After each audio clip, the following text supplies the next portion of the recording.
Open friends once again. आज मैं फिर से एक बार आप लोगों के सामने बैंक निफ्टी का एनालिसिस लेके आया हूं। आने वाला हफ्ता में बैंक निफ्टी में क्या हो सकता है, क्या क्या पॉजिटिव और क्या क्या नेगेटिव पॉइंट्स देखने को मिल रहा है, इसी के चर्चा के ऊपर आऊंगा। पर इससे पहले आप लोगों को मेरा यही रिक्वेस्ट है, आप लोग वीडियो को लाइक कीजिए, शेयर कीजिए और चैनल को जरूर सब्सक्राइब कीजिए। फ्रेंड्स, बीते हुए हफ्ता में बैंक निफ्टी में पहले 3 दिन में बहुत ही छोटा रेंज के अंदर कामकाज कर रहा था, पर कल के दिन ये नीचे ब्रेकडाउन किया। अच्छा खासा एक बड़ा मतलब रेड कैंडल बनाया, पर आज वापस वहीं से बाउंस करके ऊपर आ गया। और ये जो ऊपर आया है, अगर आप देखिएगा बहुत ज्यादा कुछ नुकसान इसको हुआ नहीं, क्योंकि ये जो आपका 5 फरवरी वाला जो क्लोज था वो था 45,825। यहाँ पे 6 फरवरी वाला क्लोज था 45,690 और 7 फरवरी वाला क्लोज था 45,818 818। ये ब्रेकडाउन किया था कल के डेट में 45,000 के आसपास, 45,012 पे क्लोज किया था और आज दोबारा उठ के आके क्लोज किया 45,634। मतलब वही जो 45,600 से लेके 800 का रेंज में ये घूम रहा था, वापस उसी रेंज पे आ गया। अगर आप कैंडल स्टिक पैटर्न वाइज अगर देखिएगा तो आपको दिखने लगेगा कि कल का कैंडल तो आज पूरा फिल अप नहीं हुआ, जरूर नहीं हुआ है, पर क्लोजिंग बेसिस पे बहुत ज्यादा कुछ मतलब नुकसान इस प्राइस को नहीं हुआ मेरा ख्याल से। तो और यहाँ पे एक पॉइंट और है, ये जो काल का पूरा कैंडल था ऊपर में लगभग मान लीजिए 46,200 के आसपास से नीचे 44,900, इसका आधा, इसका जो आधा होता है वो आता है 45,550। प्राइस उसके ऊपर सिर्फ गया ही नहीं, उसके ऊपर क्लोज करने में कामयाब हो गया। और आज नीचे मतलब 45,000 45,200 के आसपास बुरी तरह से बेयर्स को ट्रैप कर लिया प्राइस, बुरी तरह से, एकदम बुरी तरह से ट्रैप किया। क्यों? क्योंकि ये जो 45,300 का एक अच्छा खासा, एक तो 45,600 का सपोर्ट था, दूसरा 45,300 का सपोर्ट था, और ये काट रहा है कब? Budget day, sorry, RBI policy meet जिस दिन, उस दिन काट रहा है पोस्ट पॉलिसी। तो मतलब लोगों के मन में ये था कि ब्रेकडाउन हो गया प्राइस, और आज सुबह ये 45,300 के ऊपर नहीं जा रहा था, उसके नीचे ही कामकाज कर रहा था, तो सेल ऑन राइज चार्ट हो चुका था। लोग यहाँ पे शॉर्ट पोजीशंस अच्छा खासा बनाया और उसको पूरा गला घोट दिया गया, पूरा ट्रैप कर लिया गया। अभी मैं ओपन इंटरेस्ट देख रहा था फ्यूचर का, जिस हिसाब से काल शॉर्ट पोजीशंस बना था, तो आज यहाँ पे लॉन्ग बिल्डअप भी मेरे को देखने को मिला है। तो अभी जो लोग शॉर्ट पे बने हुए हैं उसको शॉर्ट काटना है, जो लोग ऑप्शंस मतलब कॉल ऑप्शन शॉर्ट किया है उन लोगों को काटना है, काफी सारे लोगों को। तो प्राइस को ये और भी ऊपर भगा सकता है। मैं ऐसा नहीं कह रहा हूं कि भगाएगा ही, क्योंकि इस तरह से जब जब ये, आप देख सकते हो पिछले पिछले बार भी जब जब इस तरह से ट्रैप करता है प्राइस, इस तरह से जब जब ट्रैप करता है तो वहां पे एक अच्छा खासा ऊपर की तरफ रैली बैंक निफ्टी दिखाता है।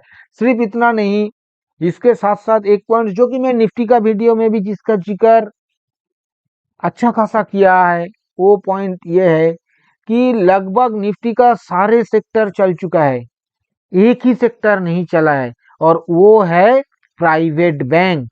एचडीएफसी बैंक, कोटक बैंक बिल्कुल नहीं चला, बिल्कुल टोटली अंडर परफॉर्मेंस है वहां पे। आईसीआईसीआई बैंक, एक्सिस बैंक अगर देखा जाए तो अच्छा खासा रिजल्ट के बावजूद भी वहां पे बहुत ज्यादा आउट परफॉर्मेंस नहीं है। तो लगभग सभी सेक्टर आप अगर देखिएगा, मतलब auto, oil and gas, real estate, pharma, metal, PSU, banking, सभी सेक्टर चल गया है। सिर्फ ये large cap private banking sector अभी तक नहीं चला। तो ये अगर थोड़ा बहुत भी चले तो बैंक निफ्टी में तो सबसे ज्यादा वेटेज इन्हीं चार बैंकों का है। तो स्टेट बैंक भी इतना चला है, हो सकता है वो पीएसयू है। तो मतलब कहने का इतना ही तात्पर्य है कि अगर 5% भी चला दिया HDFC bank, Kotak bank, ICICI bank को, तो bank Nifty friends 2000 point rally, 1.5 से 2000 पॉइंट रैली कर सकता है यहाँ से। तो इस बात को नजरअंदाज मत कीजिएगा। यहाँ पे गलती से भी फिलहाल जब तक ये पुराना लो को नहीं काट रहा है, मतलब 44,400 के आसपास जो लो है उसको जब तक डिसाइसिवली काट के क्लोज नहीं कर रहा है, बैंक निफ्टी में बहुत ज्यादा शॉर्ट पोजीशंस बनाने का कोशिश करना बेवकूफी हो सकता है फिलहाल के लिए। जहां तक टेक्निकल का सवाल है फ्रेंड्स, ये अपना ट्रेंड लाइन पे सपोर्ट लिया है, आप लोग देख पा रहे हो। सिर्फ ट्रेंड लाइन पे सपोर्ट नहीं लिया है, 200 एसएमए पे दोबारा सपोर्ट बनाया है।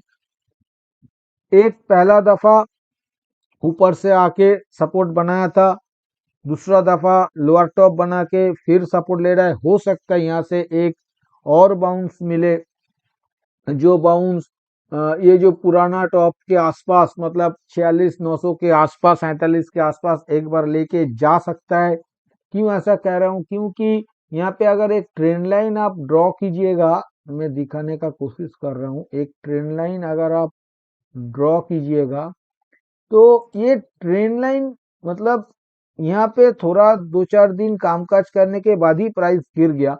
ये ट्रेंड लाइन मतलब इससे अच्छा खासा टेस्ट नहीं हुआ है इस ट्रेंड लाइन को। तो गिरने से पहले हो सकता है ये ट्रेंड लाइन एक बार टेस्ट कर ले, जो कि आने वाला हफ्ता में 47,000 के आसपास ही बनेगा। और उस वक्त ये जो 50 सिंपल मूविंग एवरेज वो भी लगभग अभी जो फिलहाल खड़ा है 46,000 850 के आसपास, वो भी 47,000 के आसपास पहुंच जाएगा। तो यहाँ पे जाके प्राइस एक बार रिजेक्शन ले सकता है। पर यहाँ भी अगर चला जाए, वो भी यहाँ से करीब 1,500 पॉइंट ऊपर है। इसको थोड़ा सा ध्यान में रखना पड़ेगा। जिस तरह से ये कैंडल का फॉर्मेशन मेरे को थोड़ा सा डरा रहा है कि ये एक शायद एक रैली करने के लिए छोटा मोटा तैयार हो रहा है। जहां तक 20-50 मूविंग एवरेज सेटअप का जिक्र किया जाए, यहाँ पे डेथ क्रॉसओवर बना हुआ है और अभी 20 फिलहाल खड़ा है 45,974 के आसपास, जो कि यहाँ से 300-350 पॉइंट ऊपर है। तो उसके नीचे प्राइस जरूर है, और 50 तो काफी ऊपर है, अभी अभी जिक्र किया है। फिर भी क्योंकि ये ट्रेंड लाइन सपोर्ट लिया है, 200 एसएमए से सपोर्ट लिया है, और पिछला जो अपस्विंग था उसका 78.6% रिट्रेसमेंट लेवल जो कि आ रहा है 44,956, 44,956, वहां से भी प्राइस सपोर्ट बनाया है। तो एक बाउंस दिखा भी सकता है। देख के ऐसा पैटर्न देख के ऐसा लग रहा है कि ये गिरने से पहले एक मतलब फास्टेस्ट एंड फ्यूरियस एक बाउंस भी दिखा सकता है। जहां तक इंडिकेटर का सवाल है, इंडिकेटर फ्रेंड्स यहाँ पे एमएसीडी में अगर आप देखा जाए, एमएसीडी में एक पॉजिटिव क्रॉसओवर देखने को मिल रहा है। सिर्फ एमएसीडी में पॉजिटिव क्रॉसओवर का जिक्र मैं नहीं करूंगा, साथ साथ ये भी कहूंगा कि यहाँ पे signal line flat to rising हो चुका है डेली चार्ट में। तो इसीलिए मैं कह रहा हूँ कि ये थोड़ा सा दिक्कत वाला है। यहाँ तक आरएसआई का सवाल है फ्रेंड्स, आरएसआई यहाँ पे एक दफा देखिएगा तो कल के डेट में 40 के नीचे फिसला था, और दोबारा ये 40 के ऊपर, अभी फिलहाल 45 के ऊपर आ पहुंचा है। ये अगर 50 के ऊपर मंगलवार को निकल जाए तो जैसा मैंने कह रहा हूँ कि एक रैली ऊपर की तरफ दिखा सकता है। फ्रेंड्स एक बार वीकली चार्ट के ऊपर आ रहा हूँ।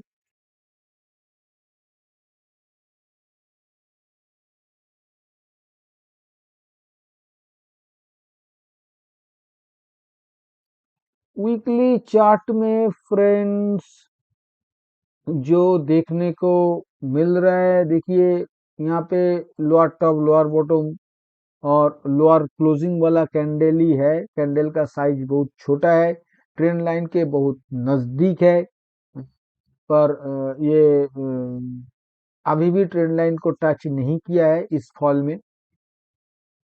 लग रहा है ये ट्रेंड लाइन को टेस्ट करेगा, पर एक बाउंस दिखाने के बाद शायद टेस्ट करेगा, क्योंकि वीकली चार्ट आहिस्ता आहिस्ता बिगड़ रहा है।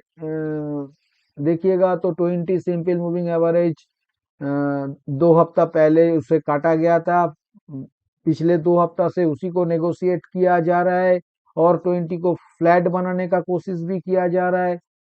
इस हफ्ता पिछले हफ्ता भी 20 के ऊपर क्लोज था, इस हफ्ता में भी 20 के ऊपर क्लोज है, पर बहुत ज्यादा डिसाइसिव क्लोज नहीं है। ऊपर में एक छोटा डिस्ट्रीब्यूशन जोन बना के दो रेड कैंडल के सहारे प्राइस गिरा है, तो ये वीकली चार्ट पे सिग्नल कुछ अच्छा नहीं है, पर पॉजिटिव ये है कि ये अभी भी अपना ट्रेंड लाइन सपोर्ट पे है।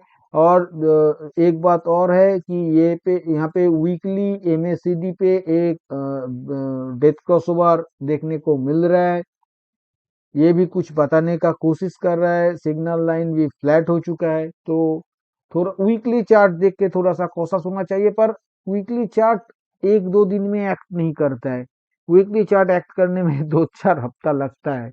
तो उससे पहले 2-3 दिन 4 दिन में अगर प्राइस ऊपर 1000 पॉइंट जाके फिर गिर जाए तो वीकली चार्ट में बहुत ज्यादा कुछ फर्क नहीं पड़ेगा।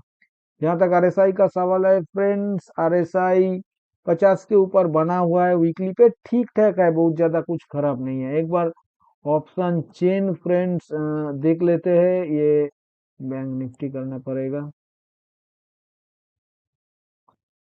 ऑप्शन चेन अगर देखा जाए फ्रेंड्स, यहाँ पे 45,600 के कॉल साइड में दिखा जाए तो अनवाइंडिंग, 45,700 कॉल साइड में अनवाइंडिंग, 45,800 कॉल साइड में 10,000 का अनवाइंडिंग, 45,900 कॉल साइड में करीब 26,000 अनवाइंडिंग, 46,000 कॉल साइड में सिर्फ 2,000 एडिशन, 46,100 कॉल साइड में करीब 14,000 अनवाइंडिंग, 46,200 कॉल साइड में करीब 17,500, लगातार 46,500 तक, 500 क्यों 46,800, मतलब पूरा कॉल साइड में out of the money call में पूरा अनवाइंडिंग। और इन द मनी कॉल में भी अगर देखा जाए तो 44,600 से लेके मतलब पूरा, मतलब कॉल साइड में पूरा अनवाइंडिंग है। और यहाँ पे पुट साइड में देखा जाए तो पुट साइड में 45,600 में करीब 35,000 का वाई एडिशन, 500 में 34,000, 400 में 27,000, 300 में 30,000, 200 में 30,000, 100 में 27,000, 45,000 पे करीब 76,000 वाई एडिशन। वहां पे 45,700 पुट साइड में करीब 26,000, 45,800 पुट साइड में करीब 6,500, जो कि deep deep in the money put है, वहां पे भी एडिशन देखने को मिल रहा है। तो जिसका जिक्र में कर रहा था शॉर्ट टर्म के ऊपर, ये तो आने वाला बुधवार का ऑप्शन चेन है, ये क्लियरली बुलिशनेस दिखा रहा है फ्रेंड्स, क्लियरली बुलिशनेस दिखा रहा है। तो हो सकता है एक बाउंस बन सकता है फ्रेंड्स। अभी मैं आऊंगा कंक्लूजन के ऊपर। कंक्लूजन के ऊपर आने से पहले मैं आने वाला हफ्ता के लिए सपोर्ट और रेजिस्टेंस का जिक्र करूंगा। आने वाला हफ्ता के लिए नीचे जो पहला सपोर्ट देखने को मिलेगा वो 45,300, दूसरा सपोर्ट 44,900 और तीसरा सपोर्ट 44,500। ऊपर में जो पहला रेजिस्टेंस देखने को मिलेगा वो 45,900, दूसरा रेजिस्टेंस 46,200, तीसरा रेजिस्टेंस 46,600। फ्रेंड्स, जहां तक स्ट्रेटेजी का सवाल है, किसी भी ऊपर में रेजिस्टेंस काटने के बाद ब्रेकआउट बाई लेना चाहिए। 70-75 पॉइंट स्टॉप लॉस के साथ 150 से लेकर 200 पॉइंट के टारगेट के लिए। अगर डीप मिलता है तो डीप में भी बाई करना चाहिए, 75-80 पॉइंट स्टॉप लॉस के साथ 150 से लेकर 200 पॉइंट के टारगेट के लिए। सेल ऑन राइस मेरे ख्याल से थोड़ा सा अवॉइड करना चाहिए, और ब्रेकडाउन सेल भी मेरे ख्याल से जब तक 44,400 नहीं काटता है नीचे, 44,400 से लेकर 44,500 का जोन फिलहाल के लिए ब्रेकडाउन सेल एक बार अवॉइड करना सही है, ऐसा मेरा मानना है। ये आप कह सकते हो कि अपॉर्चुनिटी मिस हुई। कल अगर मान लीजिए सोमवार को प्राइस गिर गया, जैसा एनालिसिस किया, ऐसा नहीं हुआ तो अपॉर्चुनिटी मिस हो सकता है। तो जिनको लगेगा अपॉर्चुनिटी मिस हो जाएगा वो अपना हिसाब से काम करेगा। मेरे नजरिए से मेरे को अगर काम करना है तो मैं इसे अवॉइड करूंगा। मैं इस हिसाब से आप लोगों को बताया। फ्रेंड्स, मैंने इस वीडियो में आप लोगों के साथ जो भी चर्चा किया ये सभी मेरा खुद का एनालिसिस के ऊपर लिया हुआ मेरा पर्सनल व्यू है। ये एजुकेशनल पर्पस है, क्योंकि ये कोई बाई सेल रिकमेंडेशन नहीं है और मैं भी कोई सेबी रजिस्टर्ड एनालिस्ट नहीं हूँ। इसलिए इसके ऊपर किसी भी रियल ट्रेड लेने से पहले आप अपना खुद का फिनेंशियल एडवाइजर का सलाह लेके ही रियल ट्रेड लीजिएगा। और अगर वीडियो आप लोगों को पसंद आया तो वीडियो को लाइक और शेयर करना मत भूलिए। थैंक यू दोस्तों, हैप्पी ट्रेडिंग।